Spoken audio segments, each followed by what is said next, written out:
Start, madam. Okay, sir. Good afternoon, everybody. So today, economics second year, the topic occupational and structural distribution of population in India. So already we know about the population in Indian economy. So what are the causes, etc. So now we have to know about the occupational structure and distribution of population in Indian economy. So if we go to the population,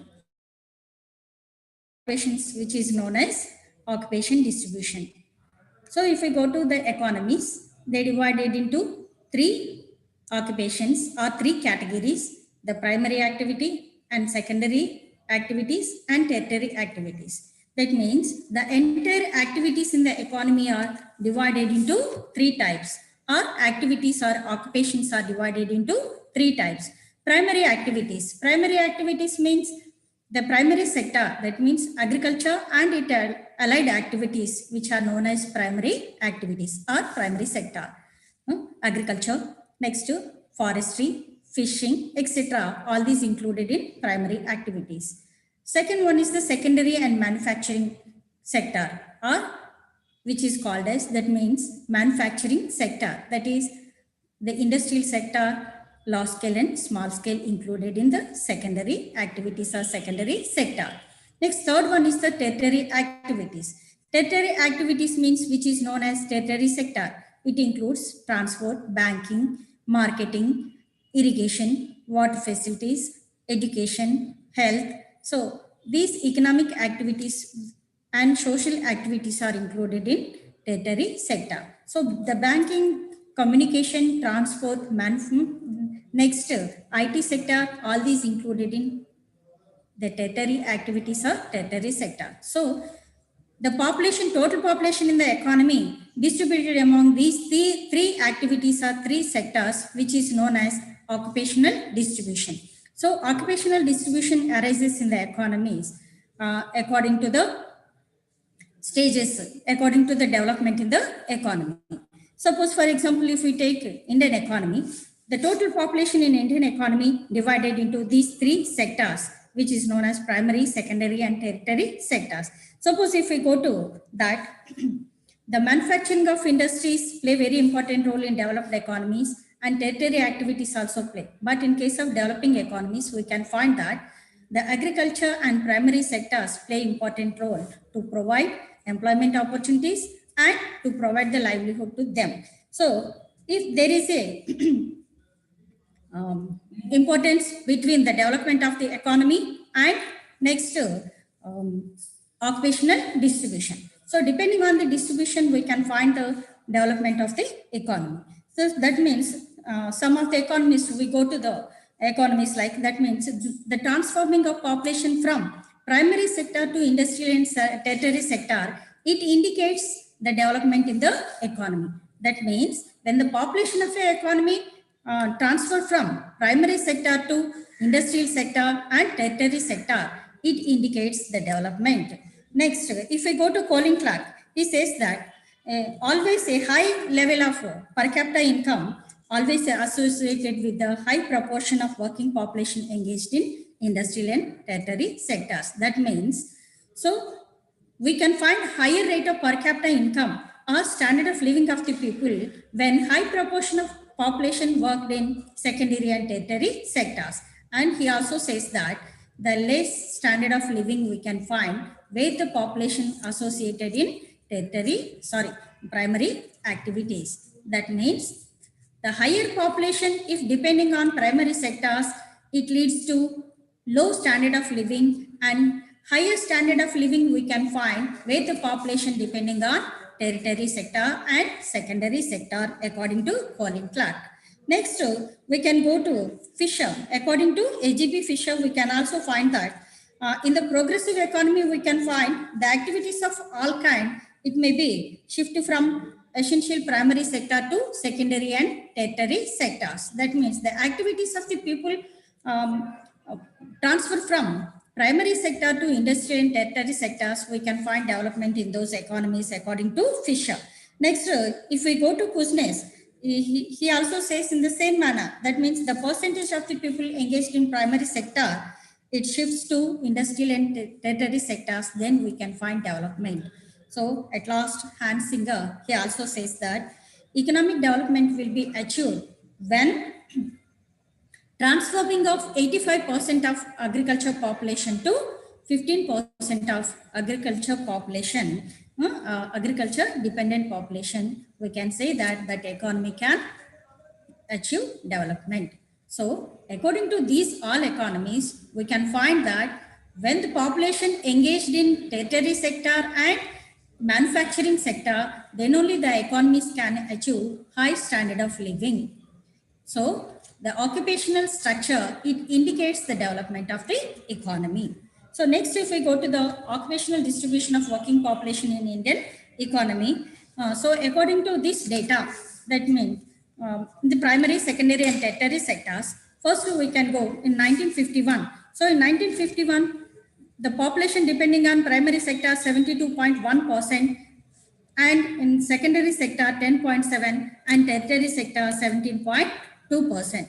That means most of the population depending on agriculture only. That means nearly 72% of people depending on primary activities. And in 1991, so if we go to 1991, the population depending on primary sector declined to 66.8%. That means nearly 6%. We can find decline only 3% from 1951 to 1991 on primary sector, and secondary sector it increased to 12.7, that is from 10.7 to 12.7, and the population depending on tertiary sector it increased from 17.2% to 20.5% in 1991. So if we go to 2010, according to 2010, the population in Indian economy depending on primary sector, it was 51.1% and secondary 22.4% and in tertiary 26.5%. So we can say that the proportion of working population engaged in tertiary sector and secondary sector increased. But we can find that the dependence on agriculture sector was almost all 50%. So we can find that in Indian economy, the total population depending on agriculture was 51% in 2010, and in secondary 22.4%, and on tertiary sector 26.5%. So we can find that the population shifting from primary sector to secondary and tertiary sectors. So if we go to the occupational distribution in 1951 to 2010, the contribution of primary sector, the distribution of working population in primary sector, it declined from 72% to 51%, and secondary sector increased from 10.7% to 22.4%, and tertiary sector increased from 17.2 to 26.5%. So this is about the occupational distribution of population in Indian economy. So with that, we can know that most of the people depending on agriculture after taking development steps towards the development of the economy. So for the development of the economy, the number of activities are taken, but still more than, that means still half of the people depending on agriculture only according to that. So occupational distribution indicates the development of the economy. So this is about occupational distribution of population in Indian economy. Next, we go to human resource development. So we can say that where there is increased human resources are available, automatically it can possible to utilize the physical resources at maximum level. So the physical resources utilized by the manpower. So when the manpower is skilled and efficient persons, automatically the resources may be utilized in a proper way, in an efficient manner, which can increase the productivity and productive capacity of the economy also. So before going to that, that means before going to the human development and its effect on development of the economy. So what is human resource development? So what is human resource development means, according to Todaro W. Sledge, whatever the investment made on education, which increases the production of the economy, it may be called as human resource development. That means the investment made on education, etc., which increases the productive capacity of human resources, which is called as human resource development. So human resource development taken place when enhancement in case of investment in education only. So with the education, the productive capacity of the economy increases, and it can possible to increase the skill and efficiency of the person, which may promote the development in the economy. So whatever the expenditure on investment made, which promotes the skill and efficiency of persons to increase the productions in the economy, is called as the development of human resources. So whatever the activities that contribute to increase the productive capacity, increase the skill and efficiency of the people, which is called as human resource development. So the activities which help to development of human resource development are 5. The first one, health facilities and services. Health facilities and services. So whatever the expenditure spent on health for the development of health of the people, which is called, that means for the development of health means to increase the life expectancy rate, strengthen stamina, vigor and vitality. So if this increases, the expenditure spent on all these increases the health facilities, which may promote the development of human resources. So the activities which promote the health facilities and services, which may increase the life expectancy. Next, hygienic conditions, strengthen stamina of the people. So all these promote the development of human resources. Next, the second one, the second activity which promote the human resource development are on job training. That means on job training, it includes the old type of apprenticeship. It is a type of apprenticeship which is organized by the farms. That means the training facilities which are provided by the farms to their labor force is called as on-job training. So next, the third one, formally organized education. So the formal organized education at the elementary level and secondary level and at the higher levels. So that means if the education systems develops from the elementary level to higher education level, it may promote the development of human resources. This is the third point. Next, fourth activity that promote the human resource development are study programs for adults. So whenever the study programs for adults organize, automatically it may increase the productive capacity. So mainly in case of agriculture sector. So if education facilities are provided to agriculturists, etc., they may possible to adopt new methods and techniques in agriculture sector. This is the fourth point that promotes human resource development. And next, the fifth one, last, migration of individuals and families. So when there is a migration of individuals and families according to the adjustment, adjust according to the changes in job facilities, job promotions, automatically the development may be taken place. So migration of individuals and families, adjustment according to job opportunities and job facilities, that promotes the human resources development. So these activities, that means health provision of health and health facilities and services, if we provide the job training facilities, and if we establish and organize education system from primary to higher education, and study programs for adult mainly in case of agriculture, and next to migration of individuals and families from primary families towards the employment opportunities, that may promote human resource development in the economy. So if we go to that, Amartya Sen, he emphasized the importance for the development of human resources in the economies, because if we utilize the resources available in the economy, that means physical material in the economy, it may possible to utilize them with the help of labor force only. So if human resources are efficient persons, automatically it may uplift the economy. So for the development of human resources, we have to provide rights to the individuals. That means entitlements to the individuals. So next, especially if we provide rights to the women for education, etc., for providing employment opportunities and education, and providing better status to the women, automatically it improves the condition of women in the society, which may leads to development of human resources. Next point, well-being of the people also promote the human resource development.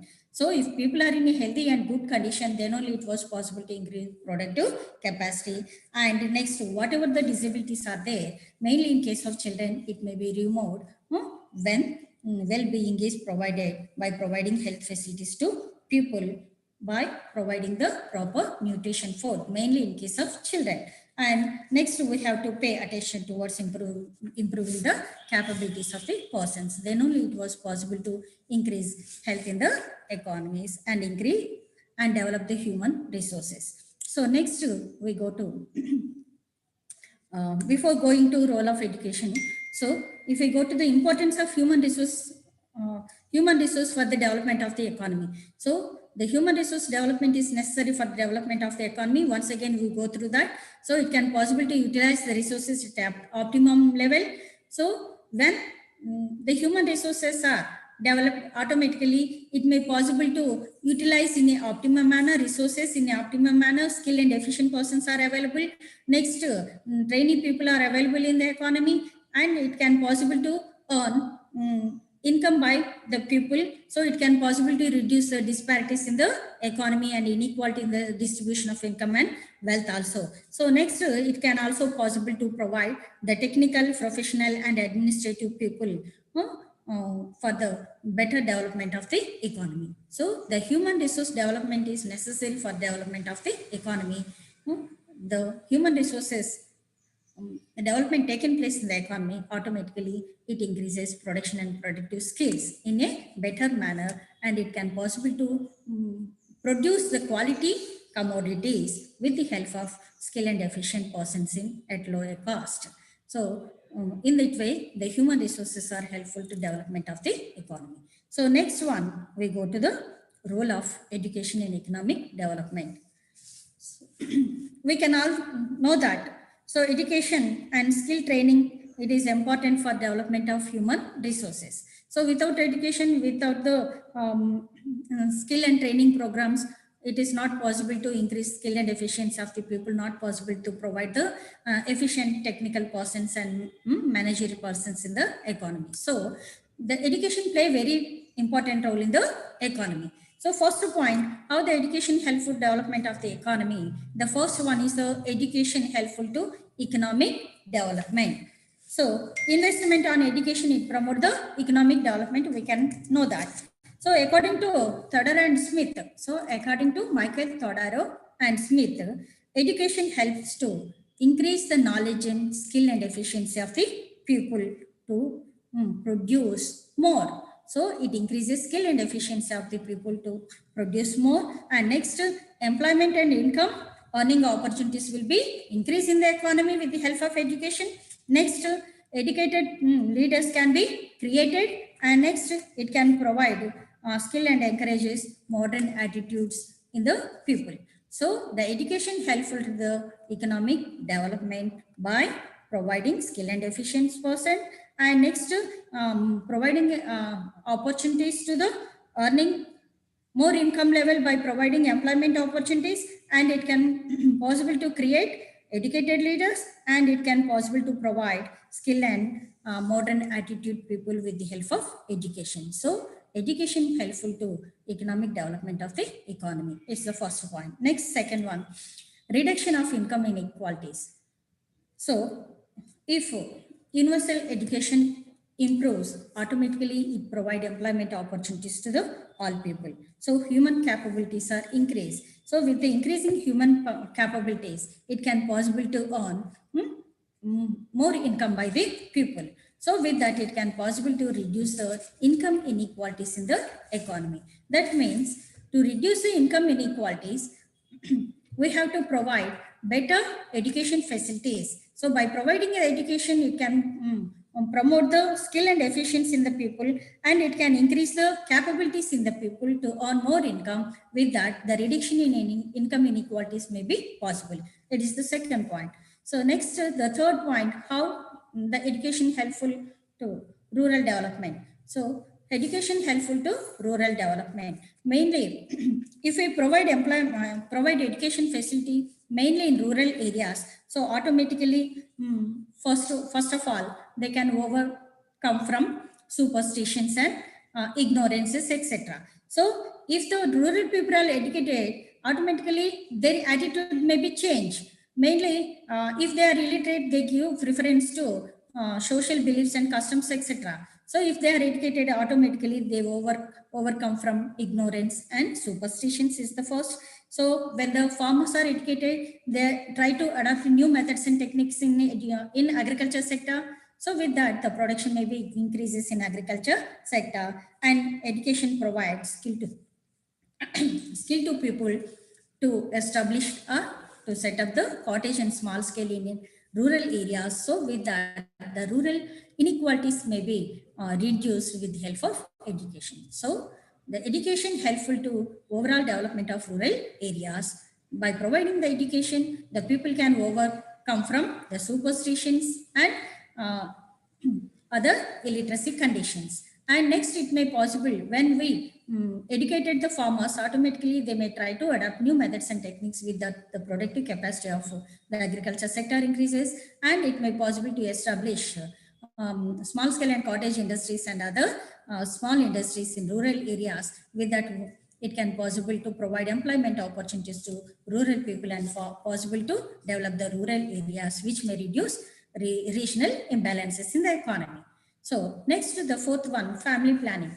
So education help to adopt the family planning by the people. So when the people are educated, they try to provide better standard to their family members. So for that, they may try to adopt the family planning methods. So that means if people are educated to provide better standard to their people, and if mainly in case of women, if woman is literate, automatically she try to provide better standard to their people. So with that, she tried to control the family members in the family. So because of that, they adapt the family planning system and possible to provide the better standards to their family members. So that means if the women are educated and employed, upbringing of children become tough. So because of that, they try to control the family size. So with that, it may helpful to adopt the family planning methods with the help of education. Next, the fifth one, on the job training. So if we go to on the job training facilities, that means if the firms provided job training facilities, automatically it may improve the human capabilities. So with that increasing human capabilities, it can possible to increase the productive capacity. With that increasing the training facilities in all forms, automatically it may increase productivity of physical output also. So by increasing physical output in the economy, by utilizing the physical resources in the economy with the help of human resources, it increases production in the economy. So with the job training facilities, it can possible to provide the skilled and efficient persons in the economy, which may promote the development. So the education helps to the economy in these ways. The first one, it may helpful to economic development, and it may possible to reduce the inequalities in the distribution of income and wealth. And with education, it can possible to achieve the rural development, and it will helpful to adopt the family planning and to provide the better standards to the family members with the help of education only. And the last one, on the job training facilities, if it provided, it can possible to increase the productivity of human capital as well as physical capital also, which may promote the development of the economy. So this is about the role of education in economic development. So not only that, with the help of education, it may possible to gain the spillover incomes by the people for the present generation as well as future generations also. Next, it can also possible to provide the meeting of skilled efficient persons for present and future requirements. And the research in case of science also developed with the help of education. And it can also possible to increase the responsibility behavior in case of people with the help of education. and it may possible to achieve the political stability and transfer of culture, heritage, etc. with the help of education. So education helpful to overall development of the economy, which increases the production skills and change the attitudes of the people towards the development and helpful to development of the economy. So this is the role of education in economic development. So next, education in India and what is literacy rate in Indian economy. So if we go to that, that means mainly the expenditure on education in GDP, it may indicate the education standards and literacy rate in the economy. If we go to Indian economy, so the literacy rate was very low. So after getting independence, the literacy rate increases in the economy. So the expenditure spent on education in GDP, it increases. So suppose, for example, if we go to that, our goal is to spend 6% in GDP on education, but only 3% was achieved at the 11th five-year plan, and up to 2018-19 we are spending only 3% in GDP on education. So because of less amount spent on education in the economy, the literacy rate was low in Indian economy. So if we go to various different plans, they give priority to spread the education and increasing the literacy rate in the economy. So because of that, the literacy rate in the economy increases. So by giving more importance to education in our plans, so the expenditure spent on education increases, with that the literacy rate also increases. So we go through these literacy rates in Indian economy. So the literacy rate in Indian economy 1951, it was 18.3. Next, in case of males, 27.2, and female only 8.9% only. So that means the total literacy rate in Indian economy in 1951, 18.3%, and it increased to 74% by the end of 2011. So the literacy rate increased from 18.3% to 74% by the end of 2011. And in case of male, it increased from 27.2% to 82.1% in case of males, and female literacy rate increased from 8.9% to 65.5%. That means the literacy rate increases in Indian economy overall 18% to 74%, and in case of male it increased from 27.2% to 82%, and in case of female it increased from 8.9% in 1951 to 65.5% in 2011. So mainly to provide better employment opportunities to the people, it is necessary to spend more on education. Then only it can possible to increase the education literacy rate in the economy. So if we go to Indian economy, we given priority to provide better education facilities to the people. So the constitution, it provided free and compulsory education to the children up to 14 years by 1960. Next, in 1964, Education Commission also established by the government under the chairmanship of Kothari. So according to this Kothari Commission, we have to, government has announced the education policy, national education policy in 1968. So according to this Kothari Commission, it announced education policy in 1968. Next, again in 1986, the second education policy also announced by the government. So next, if we go to the second education policy, which was announced by the government in 1986, the government has to provide education facilities to the people, mainly universalization of primary education.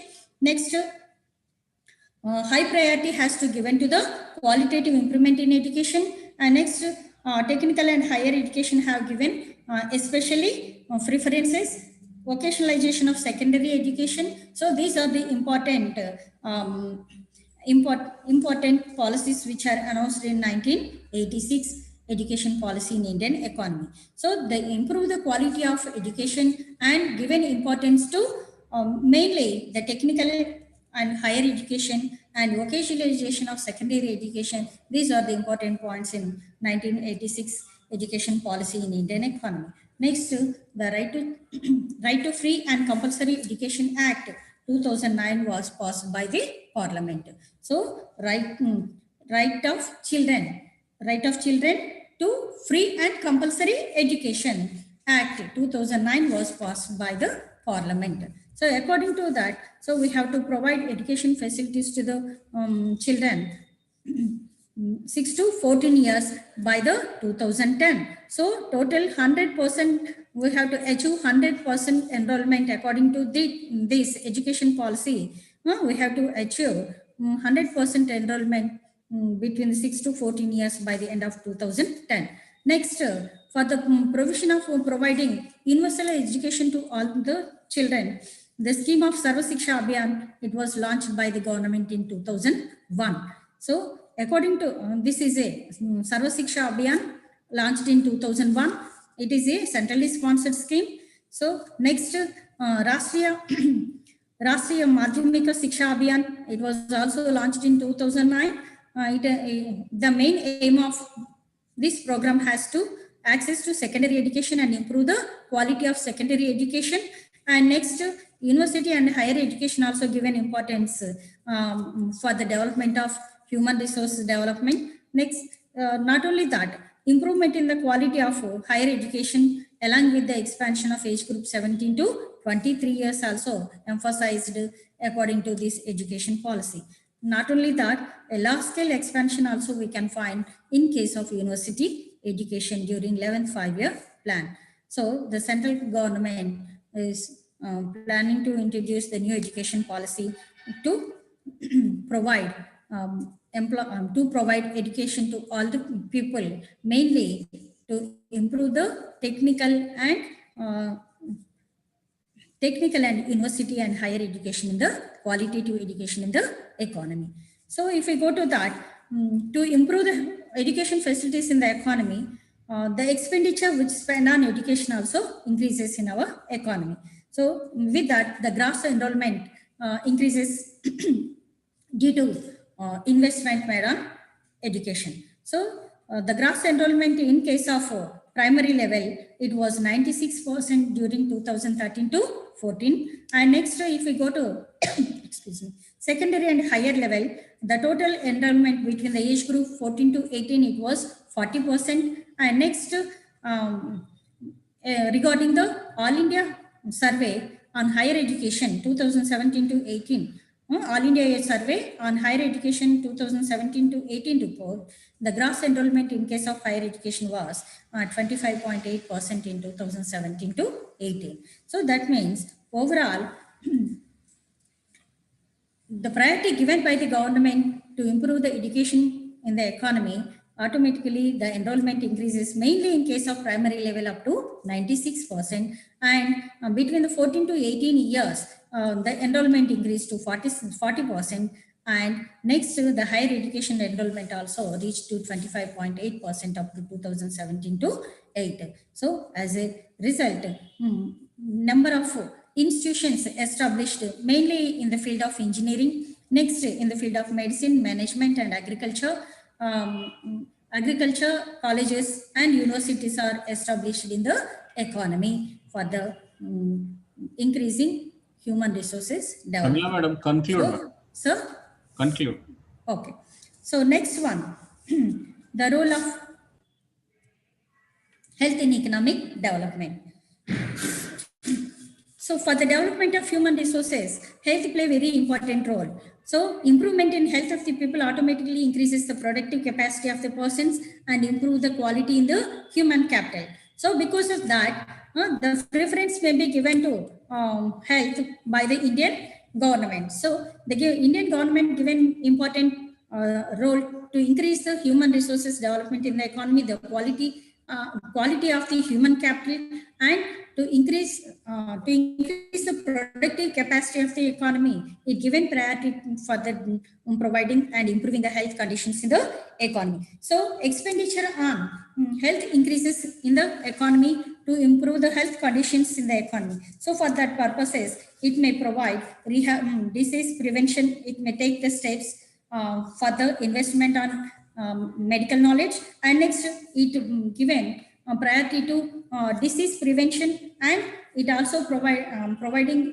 and improves the treatment and rehabilitation facilities and to improve the level of nutrition. So with that, it can possible to provide better health facilities to the people. So for that purposes, mainly the government has given priority. So according to the World Development Report 1993, we can say that improved health contributes to the economic development. So according to World Development Report 1993, so wherever the improved health conditions are there, automatically it may helpful to development. So the improved health contributes to development in four ways according to health committee. So if we go to that,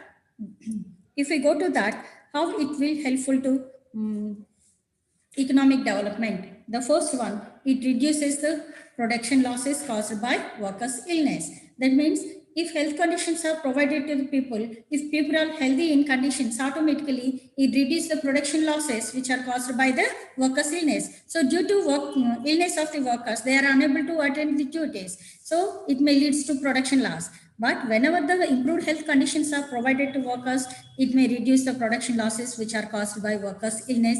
And second one, it permits to use the natural resources in a proper way. So if healthy conditions are provided, automatically whatever the natural resources are available in the economy, it may utilize. That means the physical resources may utilize in a optimum level, and it can increase the enrollment of children in school and make them better able to learn. So if health conditions are provided to healthy people in the economy, mainly in case of children, automatically the enrollment rate in the schools increases, which may lead to learn better things. So because of that, the human resource development may be possible by providing health facilities in a proper way. And next, it also helpful to freeze for alternative uses of resources. That means it can possible to utilize the resources which spend on treatment. So if there are healthy conditions, automatically it can possible to utilize those resources for alternative uses, for improving and for providing better nutrition food to their family members, etc. So the better health conditions helpful to economic development by reducing the losses of production due to cause of workers' illness, and it may possible to utilize the resources in optimum level, and it may increase the enrollment of children in the schools, and it may possible to utilize the resources which spend on health conditions, health expenditure, etc. for alternative uses if good health is provided in the economy. So according to this World Development Report, the economic development may be possible with the help of improved health conditions in the economy. So next.